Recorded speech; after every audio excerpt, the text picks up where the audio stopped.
آدمربایانی که چند روز پس از اختطاف یک مرد کهنسال دستگیر شدند. اختطاف شده را از کابل به پروان انتقال داده بودند. آنان از خانواده فرد قربانی در بدل آزادی وی $300,000 آمریکایی تقاضا کرده بودند. آدم در جمهوریت بندی بود، امی عبدالله نام. ما در اونجا مثلا جو اتاق قضیه بود، جو اتاق ما یک دالیز بودیم. این تقریبا که 5-6 ماه میشه اومدم این کابل کار میکردم.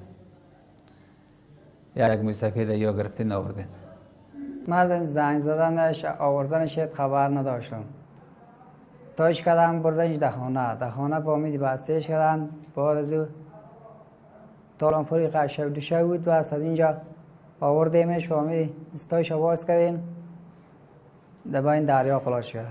اولش یک دفعه می ها شروع شد زن امی عرصی عدی یکی سر پایم شد، یکی سر دلم، یکی پایم بسته که رایست، یکی چی دستای ما که دیگهش یکی برده یه سرم بسته، یه گردنم بسته کرد که خفا کرده بود که اگر 10 دقیقه دیگه اگر می بود اما همونجا نفس میبرم. وقتی که اوجا آوردنش با اوجا بستهش کردن. صبحکی شد ما سیاست ما بردم خانه خسرم. شوقی ها پاییدن کوشش میکردم اشرف نام که مکتم کاکا گپ نزنم. آوردیمش دستایش آواز کردیم.